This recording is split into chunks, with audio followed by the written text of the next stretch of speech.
Hello, federal employees. My name is Dallen Haws, and welcome to another episode of Plan Your Federal Benefits. It is so good to have you here today. If you are new, consider subscribing and joining this incredible community of people trying to get the most out of their benefits during their career and setting themselves up for success in retirement. That's what we talk about. That's what we do here. So today, we're going to be talking about some of the biggest risks that you as a FERS federal employee face in retirement.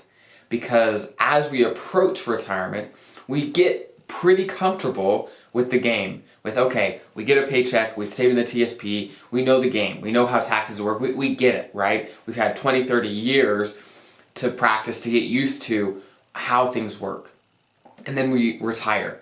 And the game changes. The rules change. We no longer have a paycheck every 2 weeks to rely on and to pay our bills and to live off of. The game changes. We have some fixed income. You have your pension, Social Security, but you also have your investments, and that's a whole other piece, right? And how do those changes affect your retirement? And what risks do you have to watch out for and plan for to make sure that you are planning for everything that you need to looking into retirement? So that is what today is all about, and we're going to jump right in. So one of the first risks that we definitely have to think about, and we can't always control, right, is public policy risk. Or basically the risk of things changing, of the rules changing. If laws change, if regulation changes, if how things are structured changes, how is that going to affect you and your retirement? For example, right now, the laws are set up where there are a ton of tax advantages for investing in the TSP, in IRAs, in those types of retirement accounts. That's just how the laws are set up, where it makes a ton of sense to use those types of accounts.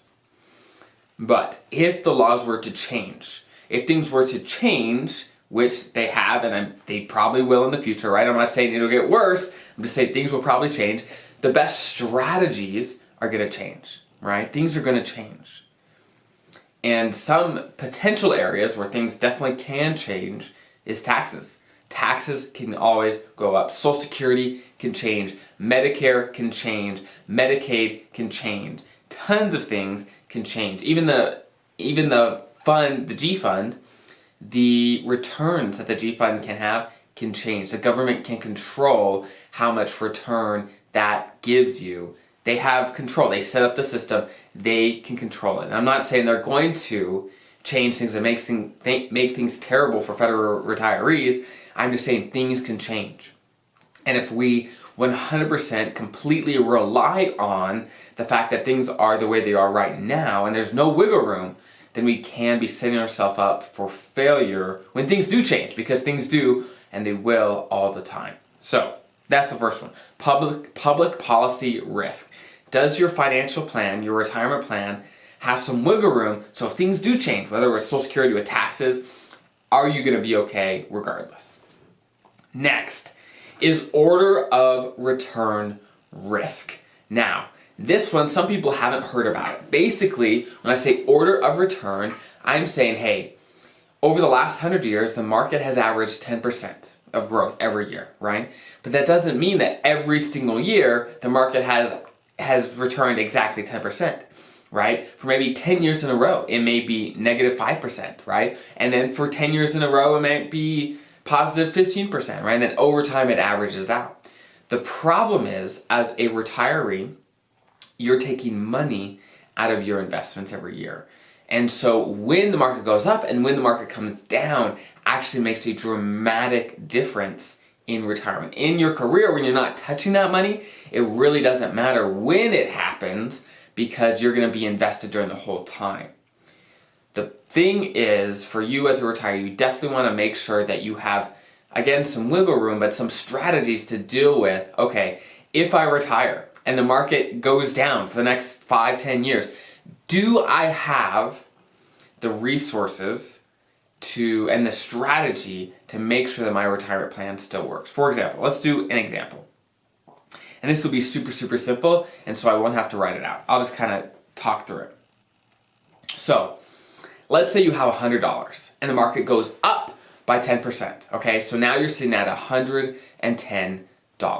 Okay, so you had 100, market grew by 10%, now you have 110. But you need $10 a year to live, let's say. So your account grew, but you had to take 10 out to live. Okay, now you're back at 100. Okay, but let's say the next year the market goes down by 10%. Okay, now your account is at $90. At the end of the second year, you're at $90.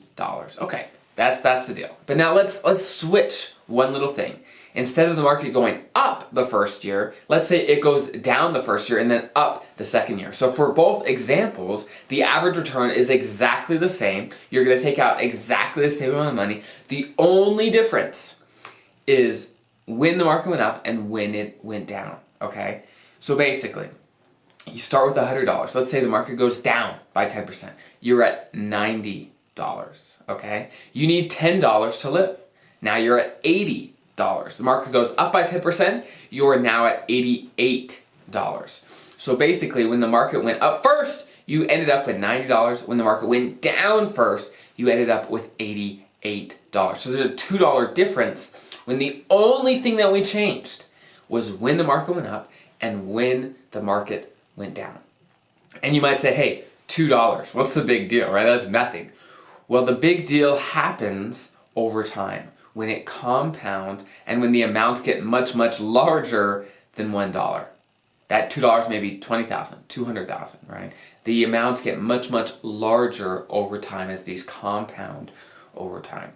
And one great strategy to try to deal with this risk of when the market goes up and when the market goes down is have an investment strategy that makes sense. So when the market goes down, you know what you're going to do. First, you're not going to sell when the market's down. You're going to have some cash reserves to live off to wait till it comes back. That's a strategy I use all the time with my clients, and it works great, not for just their emotional health, but their financial health, to make sure their money's going to last a long time. So we have a strategy no matter if the market goes up or market goes down. So that's definitely one thing you want to make sure is in your financial plan. Okay, the last risk that we're going to talk about today is interest rate risk.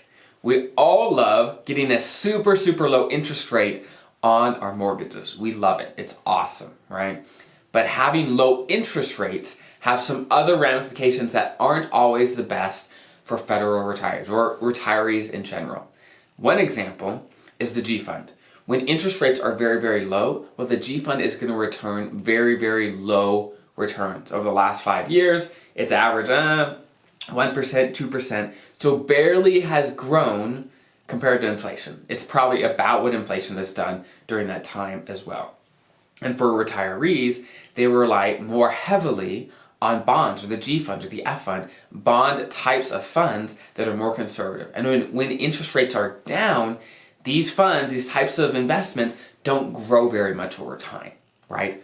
And the other issue is, let's say interest rates are low right now.